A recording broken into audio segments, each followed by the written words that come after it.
জিন্দাবাদ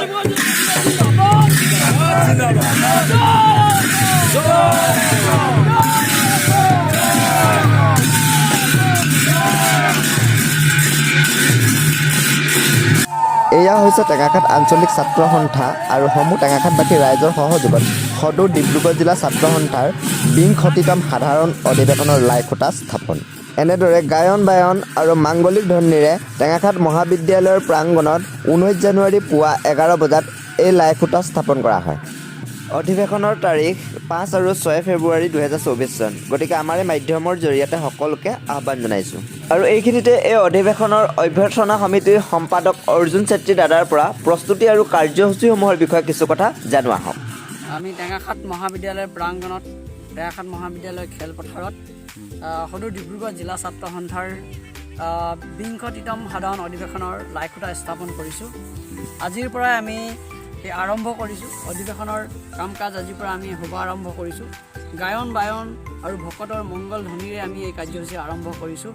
আমি আহি থকা দিনবিলাকত টেঙাখাতবাসী ৰাইজৰ সহায় সহযোগিতা বিচাৰিছোঁ। ইয়াত আমি বিভিন্ন প্ৰতিযোগিতা হ'ব, চিত্ৰাংকন প্ৰতিযোগিতা, কুইজ প্ৰতিযোগিতা, তৰ্ক প্ৰতিযোগিতা আদি ছাত্ৰ ছাত্ৰীসকলৰ কাৰণে হ'ব।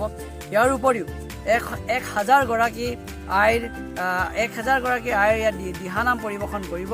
তাৰ লগে লগে ৫০০গৰাকী ছাত্ৰ ছাত্ৰীসকলে মহিলাসকলে কোৰাছ পৰিৱেশন কৰিব। গতিকে আমি সমগ্ৰ টেঙাখাতবাসী ৰাইজ, আইসকল, ছাত্ৰ ছাত্ৰীসকল সকলোৰে আমি সহযোগিতা বিচাৰিছোঁ। গ্ৰন্থ মেলা হ'ব, বাণিজ্য মেলা হ'ব।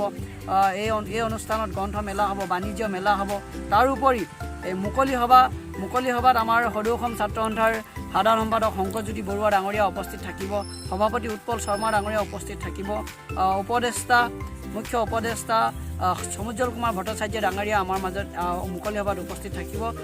গতিকে তাৰ উপৰিও সাংস্কৃতিক সন্ধিয়াত নীল আকাশ থাকিব, ৰীতা ভাৰদ্বাজ থাকিব, মীৰদ্বীপ থাকিব, প্ৰাণদ্বীপ থাকিব। তাৰ লগে লগে বহু শিল্পীয়ে ইয়াত গীত পৰিৱেশন কৰিব। গতিকে আমি সকলো ৰাইজৰ সহযোগিতা বিচাৰিছোঁ যাতে সৰ্বাংগ সুন্দৰ জিলা ছাত্ৰ সন্থাৰ এটা সৰ্বাংগ সুন্দৰ অধিৱেশন যাতে আমি ইয়াত অনুষ্ঠিত কৰিব পাৰোঁ। তাৰ বাবে আমি সকলোৰ পৰা সহায় সহযোগিতা বিচাৰিছোঁ।